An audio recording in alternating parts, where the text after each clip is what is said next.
Ô gente, no início das videoaulas sobre modos de falhas em engrenagens, eu disse que existem dois mecanismos principais de falhas. São eles: a flexão no pé do dente e o desgaste superficial. Eu disse também que, respectivamente, esses dois modos de falha são evitados através da aplicação dos critérios propostos por Lewis e por Hertz. Na verdade, a gente ainda não trabalhou sobre o critério de Hertz, então vou falar critério de Hertz. Até o momento, a gente só abordou o critério de Lewis. E para engrenagens cilíndricas de dentes retos e para engrenagens cônicas de dentes retos, esse é o critério de falha. Se a gente estiver projetando engrenagens cilíndricas de dentes helicoidais, o critério de Lewis vem acrescido por um fator chamado de Y-beta. Se vocês fizerem uma retrospectiva dessas aulas que tivemos sobre modos de falhas em engrenagens, vocês vão perceber que a gente já tratou de todos os parâmetros que estão do lado esquerdo dessas duas inequações. Então, fica claro que até esse ponto da aula, a gente tem conhecimento de projeto suficiente que nos permite calcular a tensão atuante devido à flexão. E também a gente tem conhecimento que a seção crítica é na região da extremidade inferior do dente. Região essa que a gente carinhosamente chama de pé do dente. Portanto, nessa nossa missão de entender o mecanismo de falha de flexão,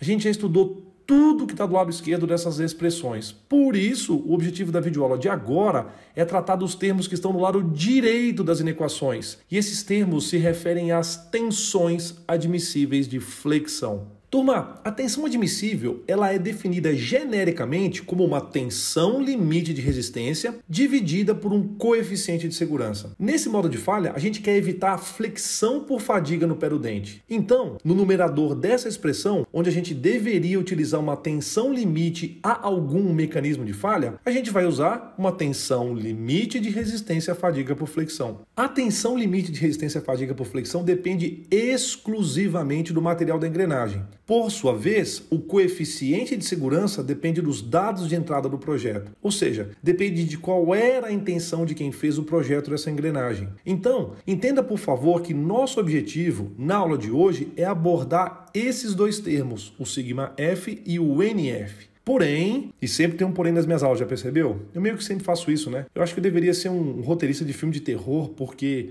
eu sempre quero criar esse clima de suspense. Então vamos lá. Antes de eu tratar desses dois termos, se vocês me permitem, eu quero fazer alguns comentários adicionais sobre testes de engrenagens. Pode ser? Olha essa foto aí no fundo, que legal. Ela é uma foto de uma bancada de testes. Esse teste, ele é normalizado e é amplamente executado nas mais diversas áreas da engenharia mecânica. Aqui nesse slide eu estou te mostrando no site da Society of Automotive Engineers, a SAE, informações sobre essa norma, a J1619. Essa norma regulamenta esse teste chamado de Single Tooth Bending Fatigue Test. Nossa, caprichei aqui, foi de primeira, hein? E numa tradução literal, essa norma poderia ser interpretada como se fosse um teste de fadiga por flexão em um único dente. E eu sei que eu dei ênfase demais, até exagerada no slide anterior, quando eu disse que era nas mais diversas áreas. Mas é isso mesmo. E para ilustrar essa afirmação que eu acabei de fazer, eu vou te apresentar um exemplo bem interessante desse tipo de teste. Eu vou, na verdade, recomendar que você leia um artigo técnico bem legal que está no site da NASA. É isso mesmo, da NASA.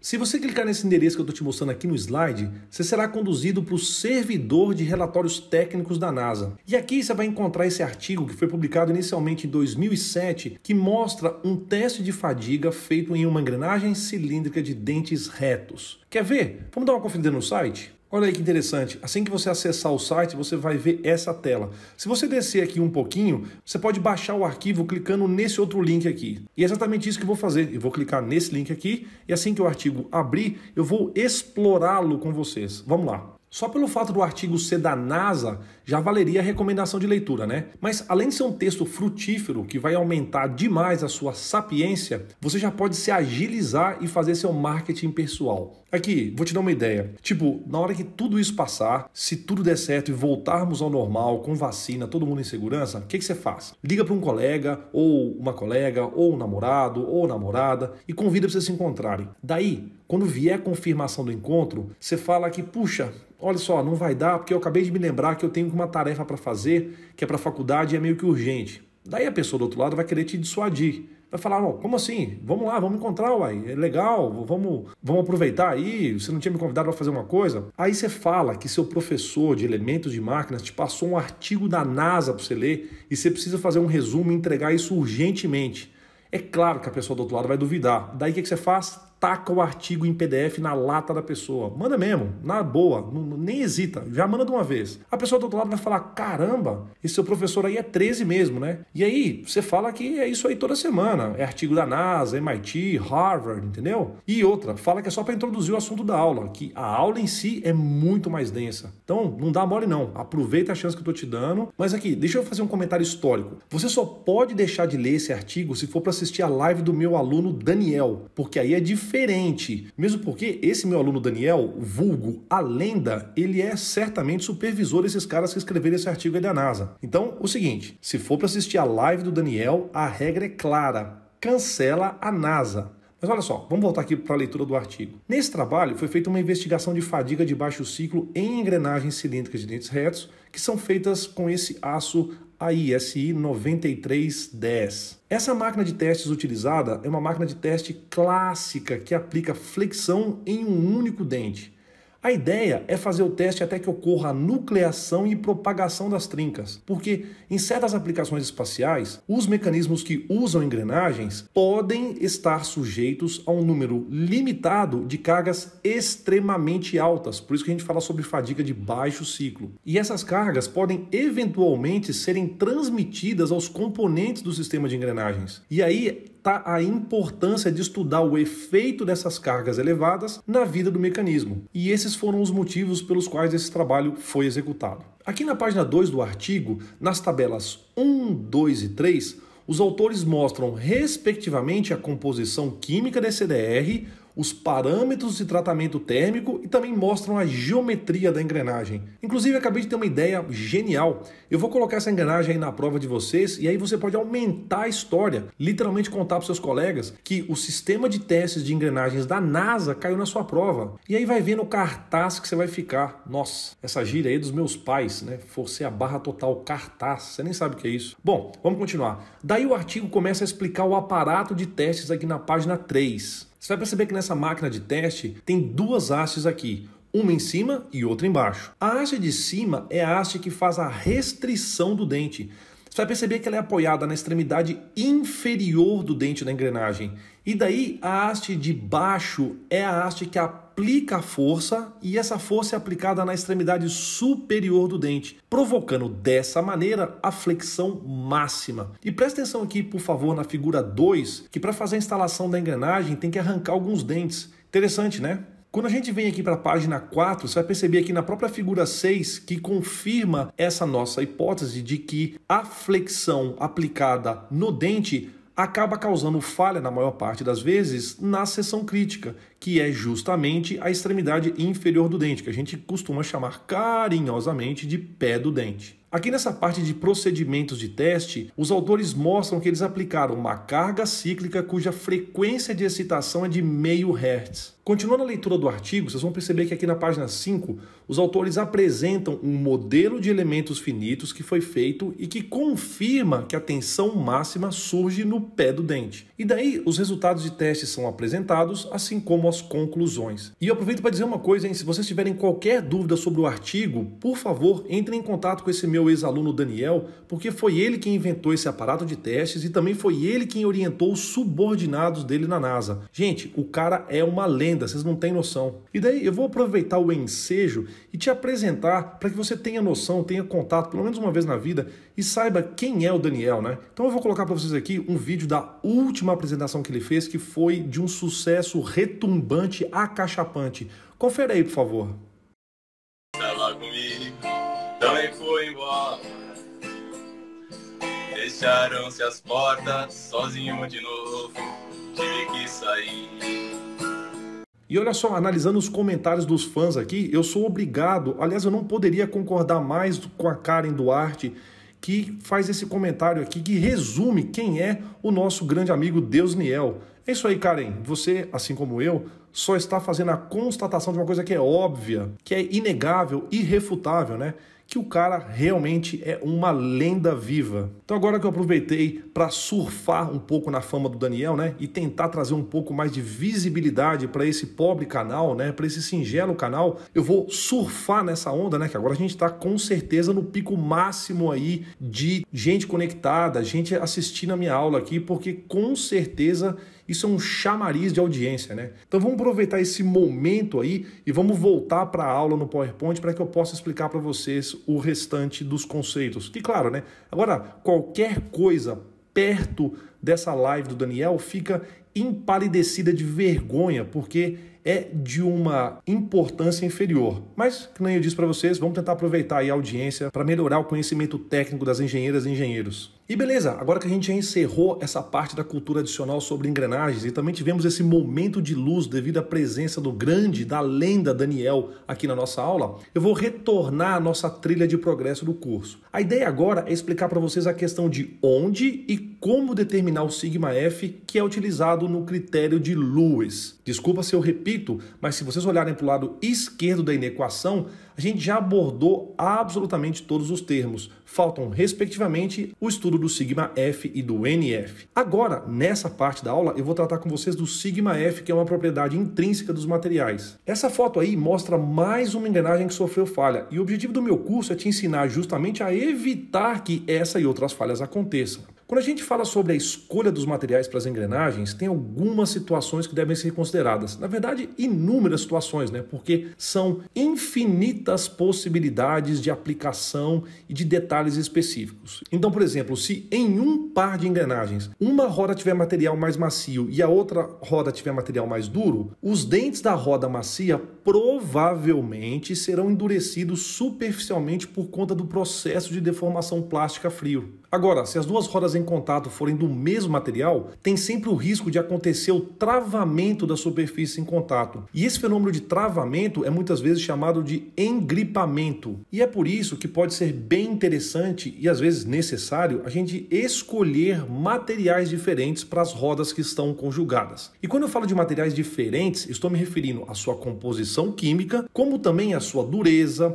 ao seu tratamento térmico e superficial. Uma exceção a essa regra é se a escolha for de conjugar uma roda dentada de material fundido com outra roda dentada do mesmo material fundido. Ou, a exceção se aplica também se a gente quiser emparelhar uma roda dentada de aço temperado com outra roda dentada de aço temperado também. Porque nesses dois casos, as engrenagens não costumam experimentar problemas. Agora, turma, nas aplicações práticas, são praticamente infinitas as possibilidades de combinação e também são inúmeras as aplicações reais para engrenagens. E não é meu objetivo nesse curso tentar englobar todas essas aplicações, porque eu não tenho, inclusive, conhecimento técnico para tratar de aplicações aeronáuticas, marítimas, da indústria farmacêutica, indústria alimentícia e assim por diante. Existem muitos detalhes por aí, tá legal? Então, por favor, se vocês precisarem, recorram a literaturas técnicas específicas e a sites especializados. No nosso curso de elementos de máquinas, para efeito de simplificação, a gente vai usar uma tabela de materiais recomendados. Notem, por favor, que nessa tabela, além da tensão limite de resistência à flexão sigma F, já consta também a tensão limite de resistência ao desgaste superficial sigma H. E essa tabela vai ser útil também para a aplicação, obviamente, do critério de Hertz. Vocês vão constatar que nessa tabela também a gente tem as durezas dos materiais e os seus respectivos módulos de elasticidade. Essa tabela foi retirada do formulário que era utilizado na disciplina antes de eu assumir a coordenação. E ela vai ser útil para que a gente possa escolher os materiais das engrenagens dos nossos exercícios e ou dos nossos projetos. Um aspecto importante que eu quero chamar a atenção de vocês é que os materiais nessa tabela estão agrupados por tipo. Então,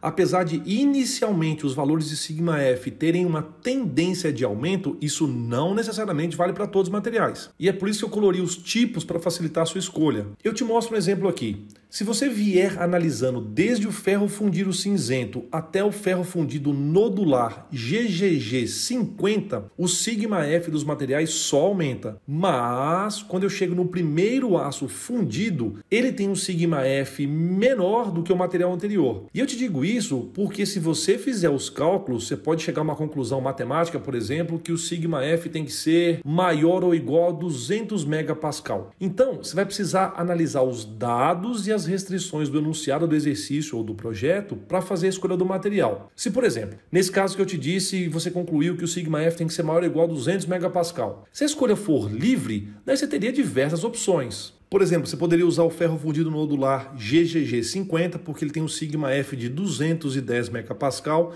e isso seria suficiente.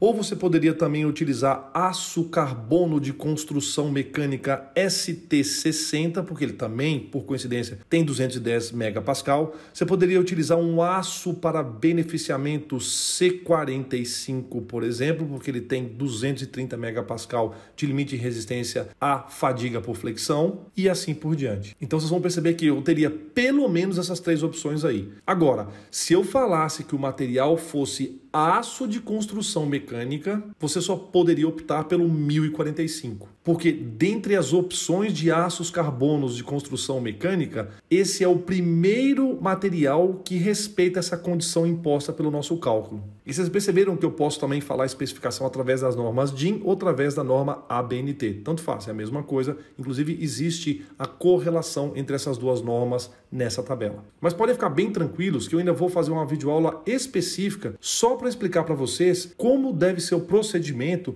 no caso dessas questões de projetos. Por exemplo, se a incógnita for um módulo, o que você tem que fazer? Se na verdade a incógnita for a largura dos dentes, quais são as hipóteses que vocês têm que adotar e assim por diante. Agora, vamos abordar o último dos termos da fórmula de Lewis. Para a gente determinar os esforços na seção crítica, que fica localizada no pé do dente, a gente também precisa determinar e entender o que é o NF, porque uma rápida análise do critério de Lewis vai te trazer a conclusão de que a gente já trabalhou com todos os outros termos, com exceção do NF. E eu sei que a gente já está acostumado ao conceito básico de tensão admissível. E genericamente a gente calcula um coeficiente de segurança através da divisão da tensão limite de resistência pela tensão atuante. Então aqui o NF é uma variável que provavelmente ou estará estabelecida no início do projeto ou ela será variável de interesse do nosso exercício. Por exemplo, se a pergunta for, verifique se as engrenagens foram dimensionadas corretamente. Basta que você calcule o NF e verifique se ele é maior ou igual a 1. Mas daí vem aquela questão matemática, né? Por exemplo, se o NF for 1,05, isso tá bom? Então, justamente para evitar esse tipo de incerteza na tomada de decisão, eu quero deixar para vocês uma recomendação a ser seguida, que é a seguinte: se o regime for intermitente, a sugestão é que o coeficiente de segurança esteja entre 1,4 e 2. Por outro lado, se o regime for contínuo, a sugestão é que o coeficiente de segurança esteja no intervalo de 1,5 até 4. E é claro que isso é uma recomendação e que vocês podem perfeitamente adotar um coeficiente de segurança diferente desse. Obviamente, desde que haja uma justificativa e um respaldo técnico.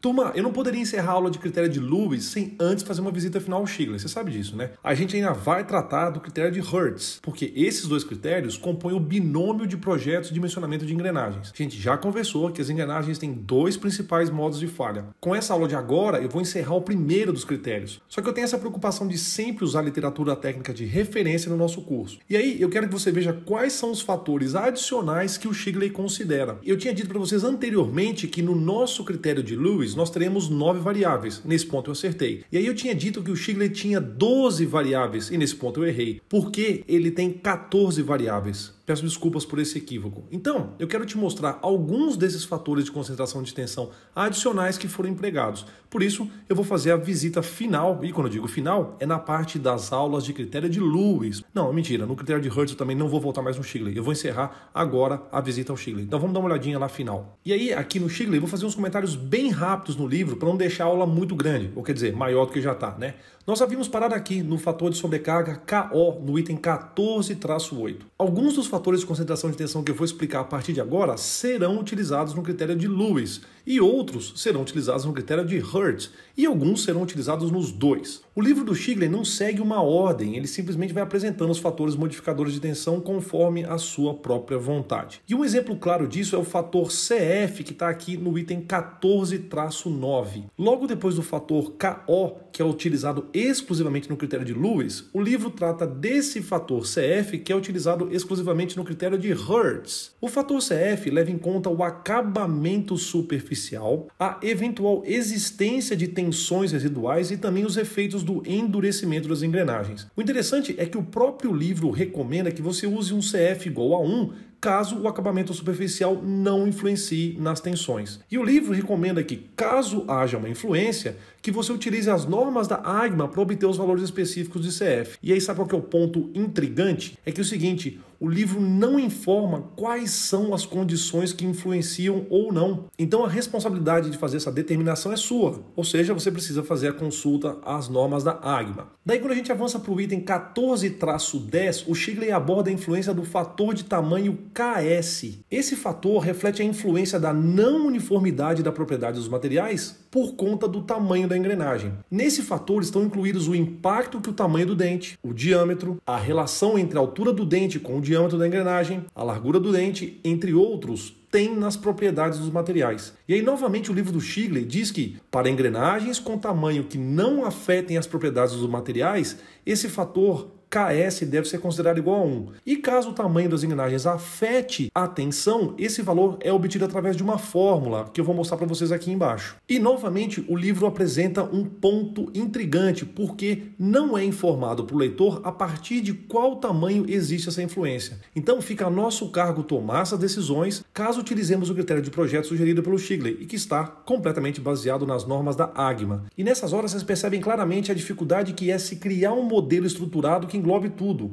Mas como eu disse para vocês, engenharia é assim, tem uma dificuldade intrínseca à natureza do fenômeno estudado e nem tudo vai estar disponível para a gente na forma de tabelas ou de gráficos. Daí a gente avança para o item 14-11. Nesse item a gente tem o fator modificador de tensão chamado de KM. Esse fator KM trata do efeito que a distribuição de carga tem na modificação das equações de tensão. O KM, por sua vez, aparece nos dois critérios. E a ideia desse fator é refletir a distribuição não uniforme de carga ao longo da linha de contato entre as engrenagens. Esse fator é calculado por uma equação que usa 5 outros parâmetros, e cada um desses parâmetros considera uma característica do par engrenado. E cada parâmetro é obtido através de uma equação, uma inequação ou através de um gráfico. Vocês entendem o motivo pelo qual eu tentei usar um método de projeto mais simplificado? Porque senão, ao invés da gente concentrar nossas atenções para o conceito, para o fundamento, a gente fica desviando a atenção de vocês para o método de cálculo em si. Daí, a gente gasta mais tempo com o método do que o fenômeno propriamente dito. E eu não quero que isso aconteça, e é por isso que eu utilizei um método simplificado, mais bem definido e mais estruturado. Tanto é que vocês podem ver que nessa tabela a gente pega os parâmetros A, B e C que são utilizados no cálculo do parâmetro CMA. E fruto dessa tabela e dessa equação, a gente também tem esses valores apresentados em forma de gráfico. Interessante, né?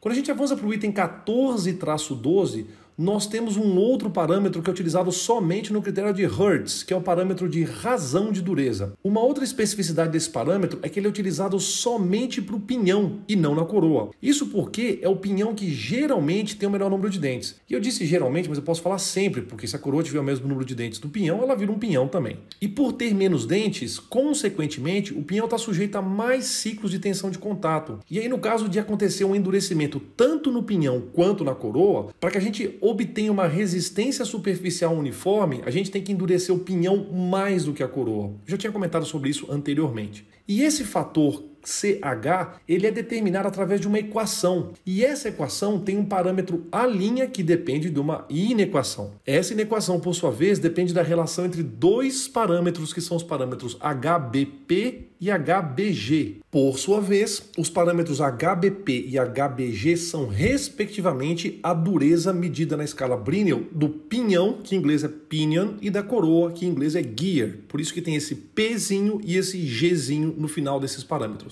Agora, se a medida da dureza do pinhão for na escala Rockwell C, a fórmula muda e aí ela passa a depender de um parâmetro B' e também da dureza da coroa. E daí, o cálculo do parâmetro B' acaba sendo feito através de uma outra equação que depende do fator FP. Esse fator FP, por sua vez, depende da rugosidade superficial do pinhão. E aí, gente, mais uma vez eu ressalto para que você perceba a complexidade desse método de projeto. Aliás, eu quero mudar a palavra complexidade, porque eu não quero que você fique julgando e ache que isso é algo difícil, ou que você imagine que eu esteja falando que vocês não são capazes de lidar com isso. Não é verdade. O que eu quero dizer é que é o seguinte, as ramificações começam a ficar tão numerosas que eu corro o risco de você desviar sua atenção para o método e não para o fenômeno. E eu sei sei que eu já falei isso, né? Mas eu gosto de falar de novo, vai. Daí quando a gente chega aqui no item 14-13, que trata dos fatores YN e ZN, o Shigley introduz o estudo dos fatores de ciclo de tensão. O fator YN entra na forma do critério de Lewis e o fator ZN entra na forma do critério de Hertz. Eles são usados para modificar a vida em fadiga, tanto na flexão quanto no desgaste superficial, para engrenagens que são projetadas para durar mais do que 10⁻⁷ ciclos. Agora, se a gente estiver projetando engrenagens que terão menos